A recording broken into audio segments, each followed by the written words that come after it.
लेकिन वज़ीर आज़म रहे इमरान खान या नहीं रहे? इमरान खान वज़ीर आज़म नहीं रहे।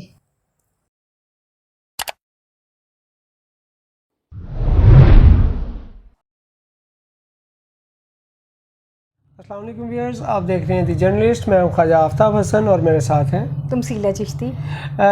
तमसीला साहबा, यकीनन इस वक्त पाकिस्तान की सियासत जो है वो अगर ये कहा जाए कि सवा नेज़े पे है तो मेरा ख्याल गलत नहीं होगा कि मुल्क में जो खेल खेला जा रहा है उसके बारे में हम चाह रहे हैं कि हमारे व्यूअर्स से आप कुछ चीज़ें शेयर करें, ख़ास तौर पे जो वफाकी सतह पे और आज जो सूबाई सतह पे भी जो एक नया पंजाब में वो आज सेशन होना था कल, और उस पर उन्होंने उसको गालबन 16 तारीख तक ले गए हैं। तो हम चाह रहे हैं कि हमारे व्यूअर्स को इसकी आप पोजीशन बताएं कि ये हो क्या रहा है वैसे। अच्छा खैर साहब, एक तो ये कि बाकी बात शुरू करने से पहले आप कम से कम इतना क्रेडिट तो दे दें मुझे कि मैंने कहा था एक आपके साथ जो मैंने काफ़ी अरसे बाद एक किया था प्रोग्राम, उसमें ये कहा था कि तहरीक अदम एतमाद में इमरान खान नाकाम हो जाएंगे। ये तो कम से कम साबित हो गया, चाहे उन्होंने वोटिंग से वो भाग गए, वो जैसे कहते हैं ना पिच पे लेट गए, जो भी किया, लेकिन ये तो आप माने कि ये बात कम से कम ठीक साबित हुई कि वो तहरीक अदम एतमाद में उनके अच्छे खासे उनके ख़िलाफ़ वोट थे। अगर वो वहाँ रहते तो वज़ीर आज़म, वैसे तो अब भी नहीं है वो, लेकिन उसमें अगर वो रहते तहरीक अदम एतमाद को फेस करते तो इस वक्त कम से कम वो बुरी तरह नाकाम हो चुके थे। नहीं तो आपको क्या लगता है कि जो इमरान खान है बकौल आपके जो वज़ीर आज़म नहीं है लेकिन अभी भी उनके साथ वो लाका लग रहा है वज़ीर आज़म का, इस पर भी बात करेंगे। तो यकीनन ये क्रेडिट आप जैसे सोच जो दूर की सोचते हैं या जो हालात पे नज़र रखते हैं उन सबको जाता है। आपको भी मुबारक हो कि आपके मुंह से कही हुई। अब खान साहब तो तलाश कर रहे हैं कि कौन कौन से लोग हैं जिन्होंने ये पहले ये बात कर दी थी, क्योंकि खान साहब के बारे में जो आपने बात की कि वो ख़राब सूरत हाल के बाद खड़े नहीं रह सकते। असल में वो ख़ुद सूरत हाल को ख़राब करते हैं। उनका ये है कि चाहे कुछ भी हो, मुझे वज़ीर आज़म रहना चाहिए, मेरी हुकूमत रहनी चाहिए, हर चीज़ जाए भाड़ में। ये यकीन करें ख्वाजा साहब कि ये एक बहुत ही संजीदा किस्म का इशू है। हम एक मजाक में ज़रूर बात करते हैं, लेकिन ये पूरी कौम के लिए तवज्जो तलब बात है कि इसको मजाक ना समझें। खान साहब के हमायती ये कह रहे हैं कि जी खान साहब जो है वो जीत गए और उन्होंने बहुत बड़ी कामयाबी, अपनी हुकूमत के खात्मे पे जश्न मनाया गया, लेकिन इन्होंने जो आइन के साथ जो खिलवाड़ किया है वो इतना खौफनाक है कि जब कौम को समझ आएगी, इनके हामियों को भी जब समझ आएगी ना तो ये रोएंगे। आपको लगता है इनके हामियों को समझ आएगी? नहीं, एक वक्त आएगा समझ आएगी। तो वो इसलिए आएगा, वो इसलिए समझ आएगी कि जब इनके खिलाफ आर्टिकल 6 के तहत कार्रवाई होगी तब इन्हें समझ आएगी। और इसके लिए मेरी तो सुप्रीम कोर्ट से दरख्वास्त है कि ये इनके पास, अदालत के पास एक तारीख़ी मौका है, ये साबित करें कि वाकई आइन के साथ खिलवाड़ हुआ है। आज जो मैं रिमार्क्स देख रही थी उसमें यह था कि उन्होंने कहा कि जी हुकूमत जो है वो हमारे गले पे डाल देती है, हुकूमत और अपोजिशन दोनों हमारे गले में चीज़ें डाल देती हैं। ऐसी बात नहीं है। सुप्रीम कोर्ट का काम ही ये है कि वो आइन की तशरीह करे। एक इशू इनके पास लाया गया डिप्टी स्पीकर की रूलिंग का, इन्हें चाहिए कि वो उसकी तशरीह करें और ये बताएँ, क्योंकि ये आइन में बिल्कुल वाज़ेह है कि जब वज़ीर आज़म के ख़िलाफ़ तहरीक अदम एतमाद असम्बली में पेश हो जाती है तो वो किसी सूरत उससे बैकआउट नहीं कर सकते। अब अगर अपोजिशन उसे तहरीक को वापस ले ले वो बिल्कुल और चीज़ है, जिसकी खान साहब बड़े आखिर तक कोशिश करते रहे हैं। लेकिन जब अपोजिशन जो है वो तहरीक अदम एतमाद ऐवान में ले आई, हर सूरत उस पर वोटिंग होनी चाहिए थी। दूसरी सूरत में, और आप ये देखें एक तरह से वोटिंग हो गई, क्योंकि जो अपोजिशन के लोग थे वो गालिबन 194 वो वहाँ पे कौमी असम्बली में मौजूद थे और इनके हुकूमत के 80 अरकान जी बिल्कुल। अब आप देखें डिफरेंस तो साफ जाहिर है, बिल्कुल वाज़ेह। लेकिन खान साहब अब बैरूने ख़त की साजिश में जो है वो सारा कुछ अपनी नाकामी को छुपाने की कोशिश कर रहे हैं, जो कि कोई ख़त एग्जिस्ट करता ही नहीं है। वो ये तो एक केबल है, और वो भी ना, मेरा ख्याल है हमारे व्यूवर्स को काफ़ी चीज़ों का पता लग गया होगा, क्योंकि हमारे पास टाइम कम होता है, हम इतनी ज़्यादा इसको वजाहत से नहीं बयान कर सकते। लेकिन इतना मैं ज़रूर कहूँगी कि ये जो सफारती केबल्स होते हैं ये हर मुल्क की तरफ से, एक जो मुल्क का सफ़ीर होता है वो अपने मुल्क में सारी तफसीलात जो भी उसकी मुलाकातें होती हैं सफारतकारों से वो रिपोर्ट की शक्ल में भेजता है। जो हमारे वहाँ वो सफ़ीर थे उनकी जो बातचीत हुई वो 3rd डिग्री के सफ़ीर हैं, उनको यही कहा जाता है 3rd ग्रेड के सॉरी कि उनके साथ उनकी बातचीत हुई थी। अमेरिका के जो थे सफारतकार उनसे बातचीत हुई थी, उन्होंने उससे केबल की सूरत में जो है पाकिस्तान की गवर्नमेंट को भिजवाया और उसमें इस तरह की बात नहीं थी, ये एक तरह से ख्यालात का इजहार था। उसमें किसी जगह ये नहीं कहा गया कि अपोजिशन पाकिस्तान की अपोजिशन इस साजिश में मुलविस है कि वो अमेरिका ये चाह रहा है कि पाकिस्तान में अच्छा चले ये तो एक वो ऐसी बहस है कि इस पे तो यकीनन अब अदालत इस पे भी बातचीत चलेगी और इसको साबित करना पड़ेगा। लेकिन वज़ीर आज़म रहे इमरान खान या नहीं रहे? इमरान खान वज़ीर आज़म नहीं रहे, ये चीज़ 100% है कि इमरान खान वज़ीर आज़म तो फिर वो जो एक पार्लिमानी कमेटी और अपोजिशन लीडर को ख़त निगरान वज़ीर आज़म के लिए नाम, ये क्या है फिर? जी ये सब ऐसा है कि इमरान खान ने पूरी कोशिश की है कि पाकिस्तान को बनाना रिपब्लिक बना दिया जाए, जहां वो किसी किस्म के आइन का कोई ख्याल ही नहीं कर रहे। आप ये देखें कि एक तरफ वो ये कह रहे हैं कि उन्होंने सदर को एडवाइस की, अगर आप इमरान खान का जो इनका जो सारा तरीक़ेकार था उसको भी आप चले सही मान लें, आप 1 मिनट के लिए ये मान लें कि ठीक है उन्होंने आर्टिकल 5 का इस्तेमाल किया जो कानूनी तौर पे नहीं हो सकता। वो तो साबित हो गया ना। असल कैसन ने भी स्पीकर कौमी असम्बली ने भी इनकार किया, वो एग्री नहीं किया और इसीलिए उन्होंने उस सेशन की नहीं की सदारत और उनके बड़े करीबी ज़राए ने ये बात कही है। तो वो ये है कि एक अगर फ़र्ज़ करें कि ये मान लें, फ़र्ज़ करें जो इनके हामी कहते हैं या इमरान खान कहते हैं कि आर्टिकल 5 का इस्तेमाल हो गया, ये मान लिया। अब उस सूरत में जब असम्बली नहीं रही, असम्बली तहलील हो चुकी है, असम्बली तहलील होने का मतलब ये कि वहाँ कोई अब जो है रुकन नहीं रहा असम्बली का, बिल्कुल दुरुस्त, सारे बिल्कुल हमारी तरह के आम शहरी हो चुके हैं। अब ऐसी सूरत में सदर मुमलिकत साहब क्या कर रहे हैं कि वो वज़ीर आज़म से रब्ता कर रहे हैं, हालांकि वज़ीर आज़म भी उस सूरत में एग्जिस्ट नहीं कर रहे। वज़ीर आज़म इमरान खान इस वक्त वज़ीर आज़म नहीं है, उस रेफरेंस से भी आप देखें। अब वो क्या कर रहे हैं, वो वज़ीर आज़म को ख़त लिख रहे हैं वो निगरान वज़ीर आज़म के लिए कि वो, और साथ वो शहबाज शरीफ को अपोजिशन लीडर के तौर पे मान के उनको भी ख़त लिख रहे हैं। वो किस हैसियत से ख़त लिख रहे हैं जब शहबाज शरीफ रुकन ही नहीं है असम्बली के, असम्बली एग्जिस्ट ही नहीं कर रही, तो वो किस हैसियत से आइन को मुकम्मल तौर पे बुलडोज कर दिया। बुलडोज इसका मतलब कि इन्हें आइन की समझ ही नहीं है। नहीं, वो आइन के साथ तो खैर वो तो खान साहब का अपना इशू है कि मैं हूँ तो है सब कुछ, अदरवाइज नहीं है। और यकीनन एक मतलब नौजवानों की एक बड़ी तादाद वो भी इसी सोच के साथ उनके साथ चल रही है कि जो खान साहब ने कह दिया वो हरफ आखिर है। खान साहब यकीनन इसी सोच के ताबे हैं कि जो उन्होंने कह दिया वही हरफ आखिर है। अच्छा, इसके साथ साथ जो पंजाब असम्बली में होने जा रहा था और हमजा शहबाज ने पूरी वाज़ेह अक्सरियत साबित भी कर दी और आपके जो चौधरी परवेज़ इलाही साहब थे वो भाग गए, वो तो मेरा ख्याल है इमरान खान साहब से भी 2 हाथ आगे निकले। जी ये सारी वही सोच और वो स्पीकर होने के बावजूद वो भी आइन के साथ वही वतीरा इख्तियार किया। जी अच्छा, ये ना पंजाब की तरफ आने से पहले थोड़ा सा मैं ना वो फेडरल की ही बात पहले करना चाहूँगी, उसको हम थोड़ा सा कंप्लीट कर लें कि धमकियाँ मेज़ ख़त जो है उस पर थोड़ी सी लंबी बात इसलिए होनी चाहिए कि इमरान साहब ये जो बार बार लोगों को कन्विंस कर रहे हैं ना कि मैं बहुत बहादुर हूँ और मैंने बैरूनी साजिश नाकाम बनाई या मुझ पे जो गैर मुल्की मुदाखलत हमारे मुल्क में की जा रही थी वो नाकाम बनाई। उसके लिए मैं अपने व्यूवर्स को एक छोटा सा वाक़या याद कराना चाहूँगी।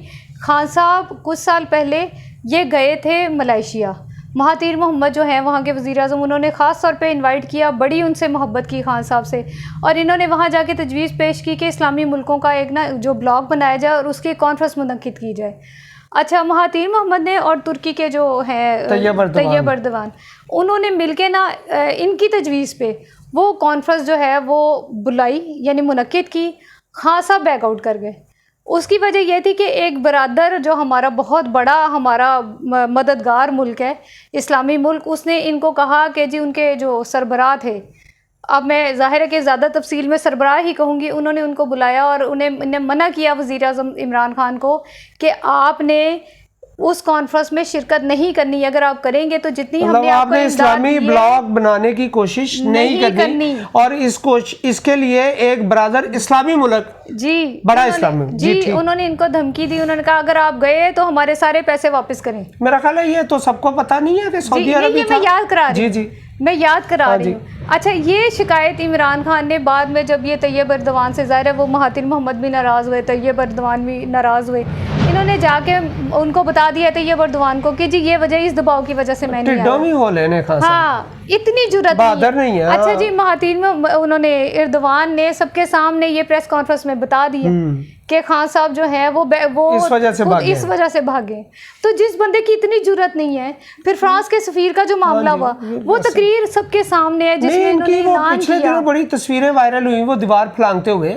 जी वो खान साहब की बहादुरी के किस्से तो इतने जुबान से आम है, मतलब वो लोकली अपनी बहादुरी साबित करते रहे हैं, तो वो इंटरनेशनल पॉलिटिक्स को तो वो क्या वो जानेंगे, वो नई बातें और नए चेहरे। और ये है कि कोई इतने बहादुर नहीं है, ये दबाव फेस करने वाले नहीं कर सकते। अच्छा, इसमें बड़ी मज़ेदारी की बात यह है कि आज हम पाकिस्तान जो है आईनी तौर पे जिस पोजीशन में खड़ा कर दिया गया है, यकीनन अदलिया की उस पर बहुत भारी जिम्मेदारी है कि वो इसको इस क्राइसिस से निकालें।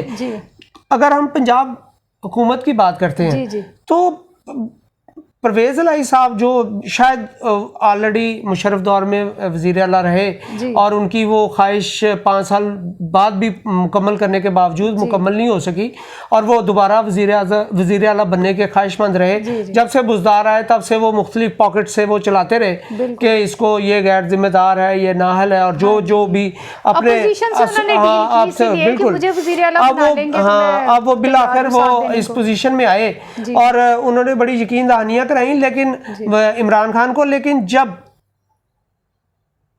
अपोजिशन की तरफ से हमजा शहबाज की तरफ से भी बड़ी तादाद में अरकान उनके सामने खड़े हो गए तो वो कोशिश नाकाम हो गई। अब वो पंजाब असम्बली की क्या आपको लगता है कि क्या करेंगे? अब ये इनकी पूरी कोशिश थी कि ये किसी तरीके से बंदों को कर लेंगे अपना, वो कर लेंगे, लेकिन दूसरी तरफ जो उम्मीदवार है वो बहुत हैवी है। बिल्कुल ठीक है। हमजा शहबाज इसलिए हैवी है कि अपोजिशन उनके साथ है और खुद इनके अपने लोग इनके साथ हैं। इसीलिए आप ये देखें, इन्होंने यहाँ तक किया कि जो 14 जो मेंबरान थे, MPs थे, उनकी रुकनीत तक मुअत्तल करने की कोशिश की।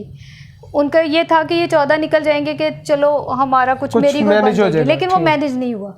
अब उन्होंने ये बहाना बनाया कि जी पंजाब असम्बली की, क्योंकि कल अरकान ने बड़ी तोड़फोड़ की है वहाँ अपोजिशन के अरकान ने, इसलिए उसकी मुरम्मत करनी है। इस वजह से जो है वो इसका इजलास 16 अप्रैल तक मौखर किया जाता है, ये नहीं बहाना।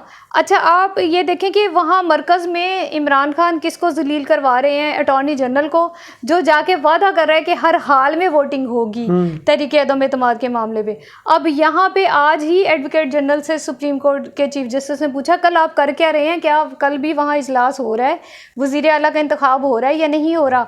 एडवोकेट जनरल ने बाकायदा यकीन दहानी कराई है कि जी कल इजलास होगा। अब आप खुद सोचें कि कल एडवोकेट जनरल की वो आइन के साथ साथ ये जो अपने हुकूमती नुमाइंदे हैं कवानीन के हवाले से उनको भी अदालतों में जलील और रुस्वा करवा रहे हैं और यकीनन उसकी वजह यह है कि इनको अपना सियासी मुस्तकबिल भी तारीख होता जा रहा है। इस तरह के इक़दामात अगर देखें आप की कारकर्दगी इस काबिल थी और आपको लगता था और इमरान खान और उनके मुसाहिबीन और हवारी ये दावेदार थे कि 2028 तक अगला टेन्योर भी उनका है, लेकिन इस तरह की आईनी बहरान पैदा करके मैं से शुरू और मैं पे ख़त्म करके, तो क्या लगता है कि अब अगर इंतखाबात होने जाएंगे और लामोहल्ला ज़ाहिर है आपको कोई दरमियाना रास्ता दोनों अपोजिशन को भी कबूल करना पड़ेगा।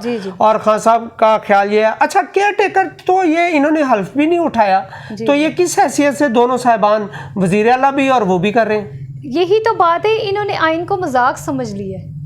और दूसरी बात ये कि जिसका इन्होंने नाम दिया है वो जो जस्टिस गुलजार हैं, साबिक चीफ जस्टिस, वो तो ज़ाहिर है उनकी मुद्दत ही नहीं पूरी हुई। ये उनका नाम तजवीज़ करें। असल में ये जो गेम है ना, गेम इनकी ये है कि ये इन्होंने असम्बलियाँ तोड़ दी, अब ये कराना चाह रहे हैं इलेक्शन इलेक्ट्रॉनिक वोटिंग मशीन के ज़रिए। जी जी। इनका ये है कि उसके ज़रिए हम फ्रॉड करके दोबारा आ जाएंगे इक़्तिदार में। अब ये कि बहुत बड़ा डिपेंड कर रहा है सुप्रीम कोर्ट के फ़ैसले पे। इसीलिए मैं बार बार कह रही हूँ और बाकी सब भी यही दरख्वास्त करें सुप्रीम कोर्ट से कि आइन की तशरीह आपकी ज़िम्मेदारी है, सही तशरीह करें। हमें कोई एतराज़ नहीं, हम तो सहाफ़ी हैं।